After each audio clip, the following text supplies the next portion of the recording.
স্বাধীনতা দিবস, এবং এই স্বাধীনতা দিবসের উপলক্ষেই এই প্রদর্শনী সবটাই যারা সংগ্রাহক তাদের কাজ নিয়ে, এবং সেই কাজগুলো সবটাই স্বাধীনতা সংক্রান্ত। অর্থাৎ এখানে প্রত্যেকটা জিনিস, একটা কাগজ থেকে একটা ছবি থেকে যে কোনো জিনিস আপনারা দেখবেন, প্রত্যেকটির সাথে এটি স্বাধীনতার বন্ধ রয়েছে 1947 এবং তার আগের, তার সেই সময়কার, সেই সমসাময়িক সমস্ত কিছু নিয়ে এই প্রদর্শনী।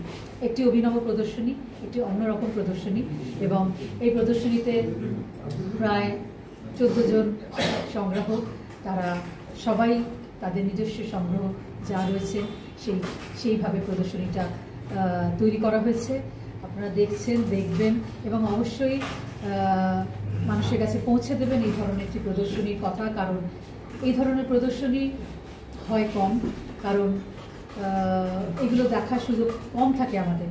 এই প্রদর্শনীর মাধ্যমেই দেখা যায়, এবং একই জায়গায় এতগুলো কাজ একসাথে দেখার একটা সুযোগ, সেটাই হচ্ছে সবচেয়ে বড় আমাদের পাওনা, এবং সেইভাবেই এই প্রদর্শনীটি তৈরি হয়েছে এবং প্রদর্শনীটি ফর্ম করা হয়েছে। আজকে আমাদের এই প্রদর্শনীর জন্য আমাদের খুব প্রিয় মানুষ আমাদের সাথে রয়েছেন অতিথি হয়ে।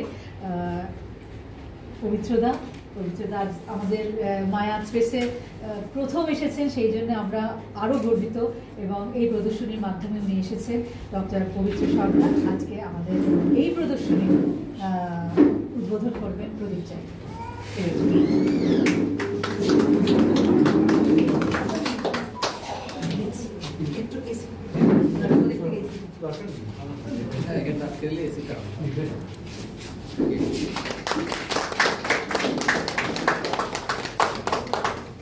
অভিযান না, আপনি একটু জানান।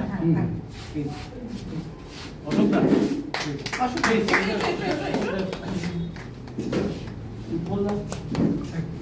একটু অরূপদা, গোপালদা কোথায়? গোপালদা একটু আসুন।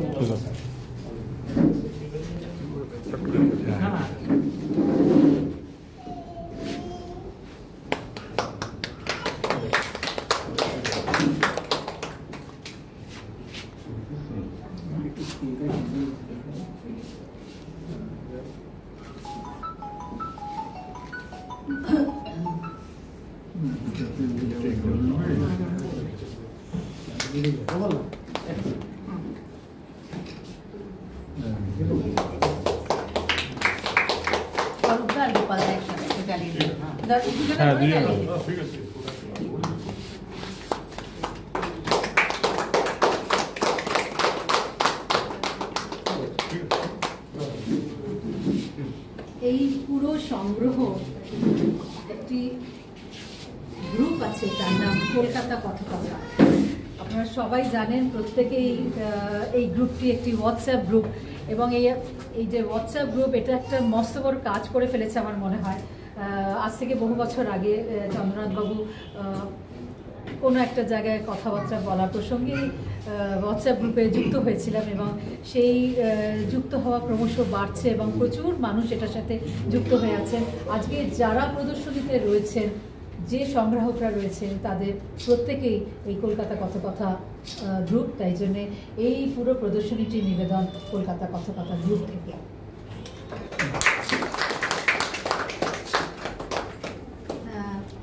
একটু কিছু শুভেচ্ছা, শুভ অপরাহ্ন।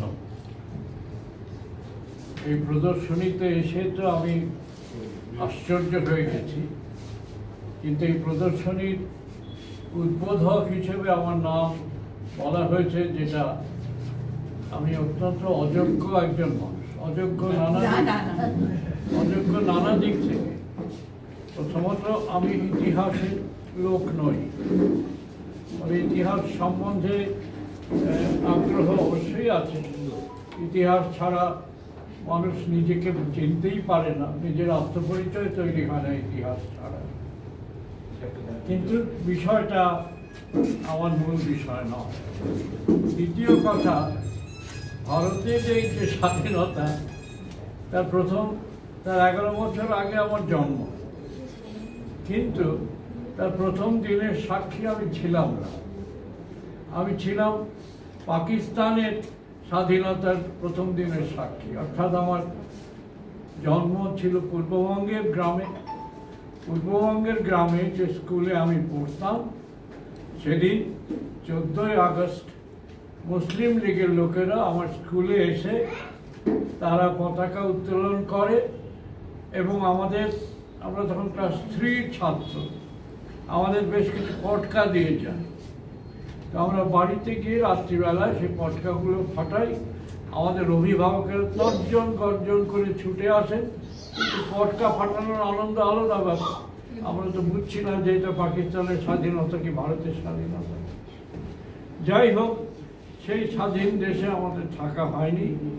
নভেম্বরেই 47শে নভেম্বরেই আমরা চলে আসি ভারতে। তারপর থেকে ভারতের নাগরিক এবং ভারতে আমার যা কিছু অর্জন।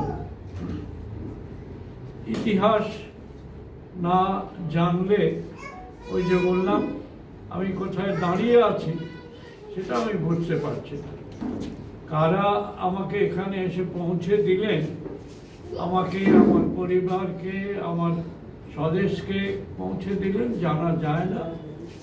ইতিহাস পড়তে হয়, কিন্তু ইতিহাসটা তো বদলে যায়, ভীষণ রকম বদলে যায়।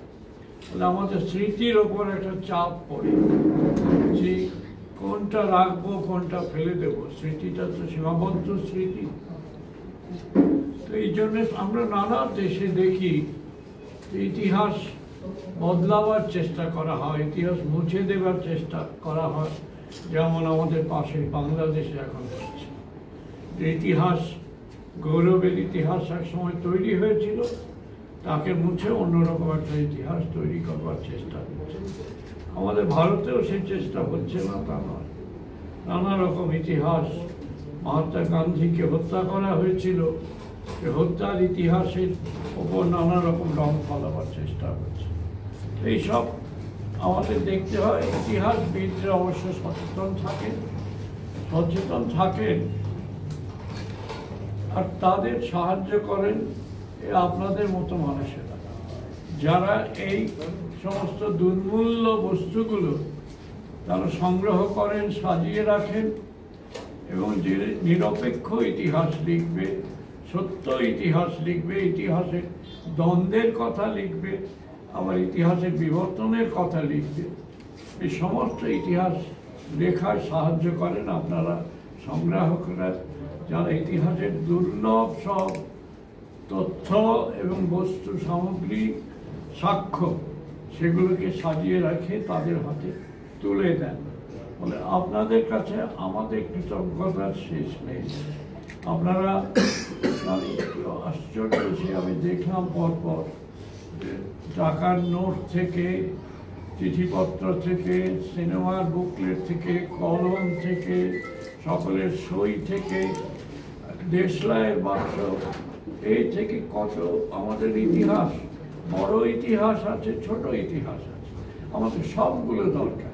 বড় ইতিহাস আমরা জানি, রাজা রাজার ইতিহাস জানি, কিন্তু এই পেছনের যে ছোট ছোট চেষ্টার ইতিহাস থেকে মানুষের ইতিহাস থাকে, এই ইতিহাসগুলো আপনারা সযত্নে রক্ষা করেছেন।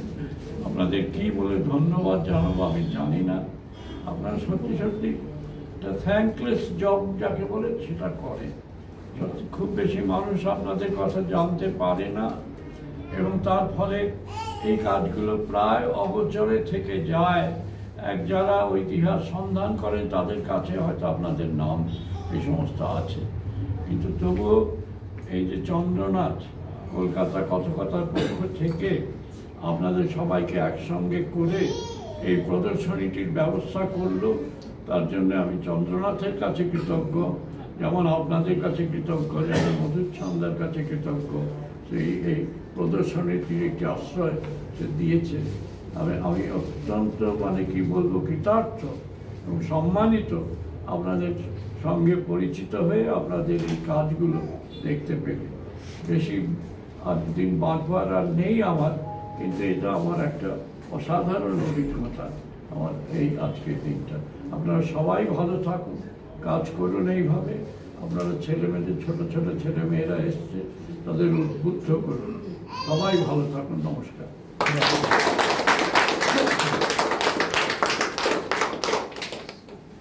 কিভাবে রক্ষা করা।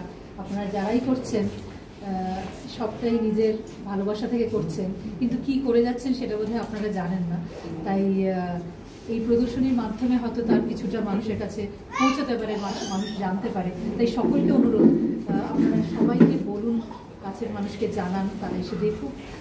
এই দেখাটাই বোধহয় এই প্রদর্শনীর একমাত্র সার্থকতা, মানুষের কাছে পৌঁছানোর একমাত্র সার্থকতা। আমি এবার চন্দ্রনাথ বাবুকে বলবো কিছু বলতে। এই পুরো প্রদর্শনী করার পিছনে ওনার অনেকটা কেন বলবো, বোধহয় রয়েছে সবাইকে যোগাযোগ করে আনা এবং করা, সেই প্রসঙ্গে কিছু বলুন। এবং নমস্কার, শুভ সন্ধ্যা। বলার অনেক কিছু আছে, কিন্তু আসলে সবাই দাঁড়িয়ে আছেন, তাই খুব স্বল্প কথায় বলি। আমরা প্রথমে একটা তথ্য জানাই যে পবিত্রদা আমাদের কলকাতা কথকথার কিন্তু একজন সম্মানীয় আমাদের অভিভাবক, মানে তিনিও আমাদের এই গ্রুপে আছেন। ওনাদের আশীর্বাদ আমরা পাই। সব থেকে বড় কথা, এখানে আজকে মধুসন্ধ্যা মন্ডলী আমাদের ডেকেছে, আমাদের এই প্রদর্শনী করার জন্য আহ্বান জানিয়েছে। আমরা তার জন্য অশেষ কৃতজ্ঞ মায়া আর্ট স্পেসের কাছে। আর সব থেকে ধন্যবাদ জানাবো না আমার যে সংগ্রাহকরা এখানে আছেন। আমরা আসলে সবাইকে স্থানাভাবের জন্য ডাকতে পারিনি, আমাদের আরো অনেক সংগ্রাহক আছেন, আরো প্রচুর সংগ্রহ আছে, কিন্তু এটা একটা ছোট করে আমরা এই আমাদের এবছরের স্বাধীনতার দিনটাকে উদযাপিত করতে চেয়েছি বলে আমরা এখানে এটা করেছি। আমার সমস্ত সংগ্রাহক বন্ধু যারা এখানে আছেন, আমার থেকে বয়োজ্যেষ্ঠ যারা তারাও আছেন, তারা এসছেন, অরূপদা আছেন, গোপালদা আছেন, সবাই আছেন এখানে। আমরা আমার সমস্ত সংগ্রাহকদের আমি অত্যন্ত আনন্দের সঙ্গে আমার কৃতজ্ঞতা জানাই। এই প্রদর্শনীতে আমি খুব বেশি সময় দিতে পারিনি। উজ্জ্বল সর্দার, উজ্জ্বল অক্লান্ত পরিশ্রম করে এই প্রদর্শনীটি কিউরেট করেছে। এই প্রদর্শনী উপলক্ষে আমরা একটা কাজ করেছি, সেটা হচ্ছে আমাদের আরেক সদস্য বন্ধু, আমার ছোট ভাইয়ের মতো জ্যোতির্ময় ভট্টাচার্য। জ্যোতির্ময়ের পরিচয় আজকে আন্তর্জাতিক সীমানার পৌঁছে গেছে। একজন বিখ্যাত আর্ট কালেক্টর এবং কিউরেটর। ও এই সংগ্রহের একটা ধারাবাহিক লিপিবদ্ধতা তৈরি করেছে, একটা বই প্রকাশ করতে চলেছি আমরা। সে বইটার ডামি কপি আজকে এখানে উদ্বোধন করা হবে। বইটার নাম হচ্ছে towards independence from collectors desk. এই যে সংগ্রহগুলো দেখছেন, এই সংগ্রহগুলো যাতে হারিয়ে না যায়, এটা যাতে কোথাও একটা বইয়ের মধ্যে ডকুমেন্টেড হয়ে থাকে, তাই জন্যই এই বইটা আমরা করেছি। অত্যন্ত পরিশ্রম করে, মানে প্রায় রাত জেগে জ্যোতির্ময় কাজটা করেছে। বিলেতে গিয়ে বিলেত থেকে আমাদের ভারতীয় যে সংগ্রহ ওখানে সংরক্ষিত আছে তার ছবি পর্যন্ত তুলে এনেছে। আর এখানে যে সংগ্রাহকরা সংগ্রহ দেখিয়েছেন, তাদের আমরা মায়া আর্ট স্পেসের তরফ থেকে একটা ছোট্ট শংসাপত্র দিয়ে তাদের আমরা সম্মানিত। স্বাধীনতা সংগ্রামের ইতিহাসের ছবি ধরা আছে এবং সংগ্রাহকদের কাছ থেকে পাওয়া সেই সমস্ত দুর্মূল্য ইতিহাস, দুর্মূল্য বইটা, যদিও এখন একটু কাজ বাকি আছে, আমরা ফাইনাল প্রিন্ট বেরোবে, বড় করে আমরা খবর দেবো। একটা দুর্মূল্য বই প্রকাশিত হলো। এই বইটা করার পেছনে দুটো তিনটে জিনিস। আমরা যখন সত্যজিৎ রায়ের 100 বছর সত্যজিৎ রায় রিমেম্বার, আমরা যখন এক্সিবিশনটা হয়েছিল, সেই এক্সিবিশনটা দেখার পরে আমার মনে হয়েছিল আমাদের সংগ্রহগুলো প্রত্যেকের ব্যক্তিগত। আমি একটা পছন্দ করি, আপনি একটা পছন্দ করি, কিন্তু এর মধ্যে একটা যোগসূত্র আছে, সেই আলোচনা শুনলাম।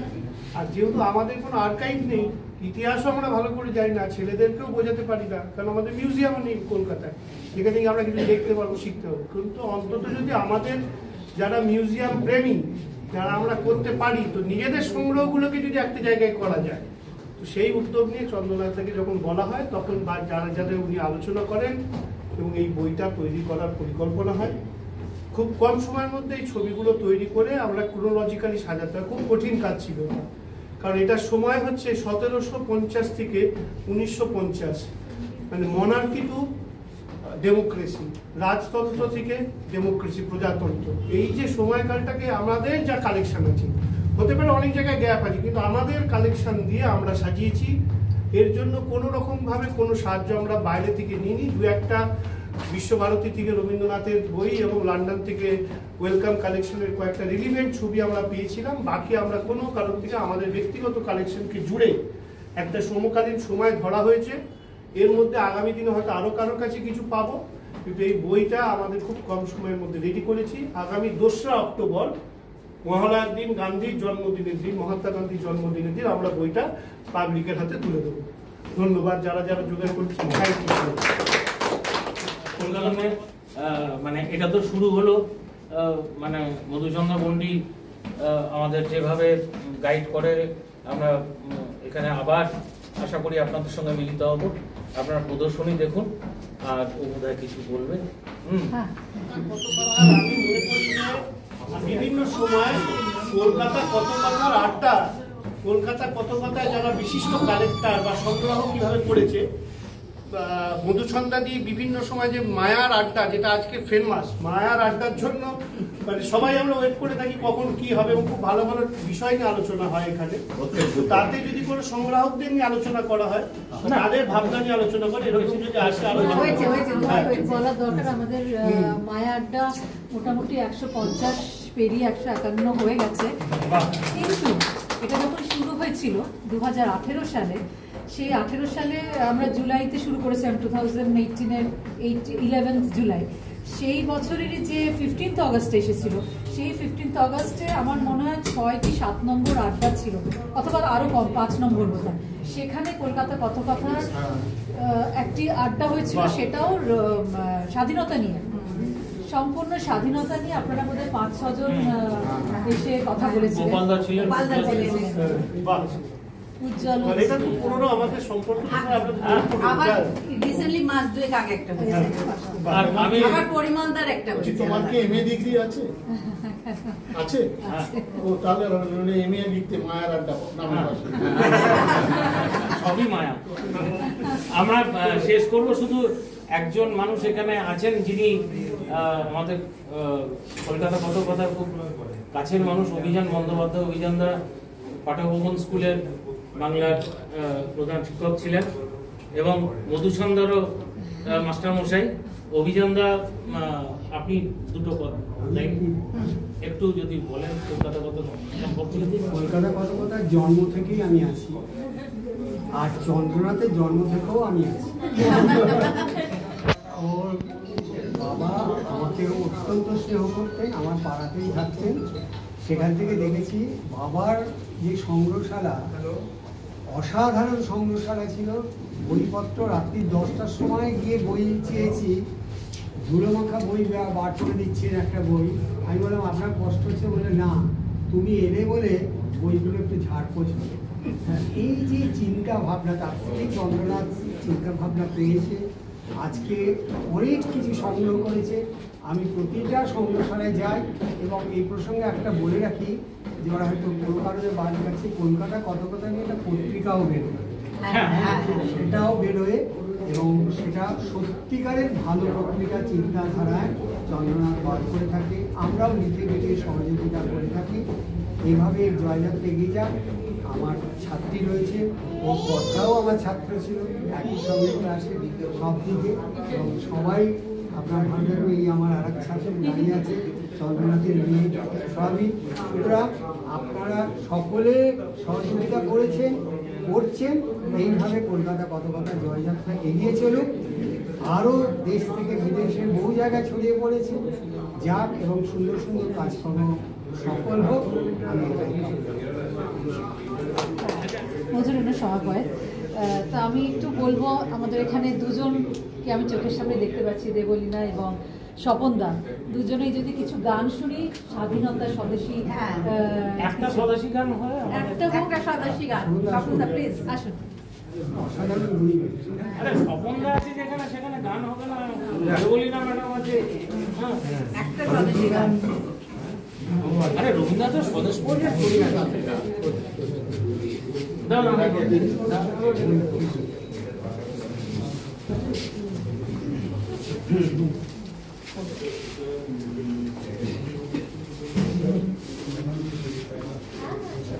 রইল বলে রাখলে কারে হুকুম তোমার ফলবে কবে, তোমার টানা টানে টিকবে না ভাই, রবার যেটা সেটাই রবে। রইল বলে রাখলে কারে হুকুম তোমার ফলবে কবে, তোমার টানা টানে টিকবে না ভাই, রবার যেটা সেটাই রবে। রইল বলে রাখলে কারে যা খুশি তাই করতে পারো, গায়ের জোরে রাখো মারো, যা খুশি তাই করতে পারো, গায়ের জোরে রাখো মারো, যার গায়ে সব ব্যথা বাজে তিনি যাসন সেটাই সবে। রইল বলে রাখলে কারে অনেক তোমার টাকা করি, অনেক দড়া অনেক দড়ি, অনেক কষ্ট অনেক করি, অনেক তোমার কাছে ভবে। অনেক তোমার টাকা করি, অনেক দড়া অনেক দড়ি, অনেক কষ্ট অনেক করি, অনেক তোমার আছো ভাবে। ভাবছো হবে তুমি যা চাও, জগৎটাকে তুমি না চাও। ভাবছো হবে তুমি যা চাও, জগৎটাকে তুমি না চাও। দেখবে হঠাৎ নয়ন খুলে হয় না যেটা সেটাও হবে। রইল বলে রাখলে কারে হুকুম তোমার ফলবে কবে, তোমার টানা টানি টিকবে না ভাই, রবার যেটা সেটাই রবে। রইল বলে রাখলে কারে।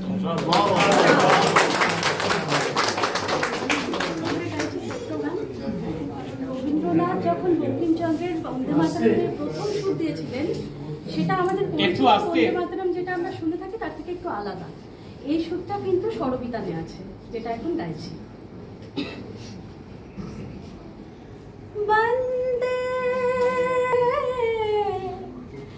মাতরম মাতরম,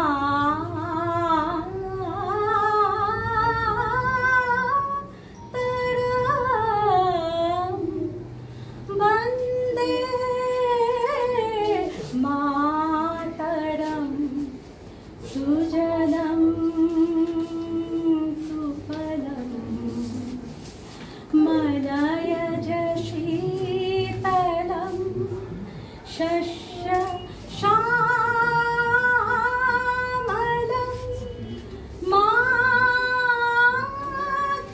মাতরম, বন্দে মাতরম, শুভ্রজ্যোৎস্না পুলকিতয়ামিনীং ফুল্লকুসুমিতা দ্রুমদল শোভিনীং সুহাসিনীং সুমধুরভাষিণীং সুহাসিনীং সুমধুরভাষিণীং সুখদাং বরদাং মাতরম, বন্দে মাতরম।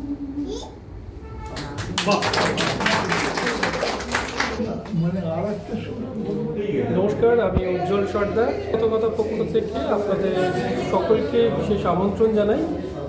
রাজডাঙ্গায় মায়া আর্ট স্পেস গ্যালারিতে স্বাধীনতা সংগ্রাম উপলক্ষে স্বাধীনতা 75 পেরিয়ে যে বিশেষ প্রদর্শনীর আয়োজন করা হয়েছে কলকাতা কতকথার 14 জন সংগ্রাহকের সংগ্রহ থেকে নিয়ে, সেটা আজকে 15ই আগস্ট অধ্যাপক পবিত্র সরকার তার সূচনা করলেন বিকাল 4টে। এটা আগামীকাল এবং আগামী পরশু অর্থাৎ 17ই আগস্ট রাত্রি 8টা পর্যন্ত চলবে। দুপুর 2টো থেকে এই প্রদর্শনী শুরু হচ্ছে। আপনারা প্রত্যেকেই আসবেন এই আশা রাখি।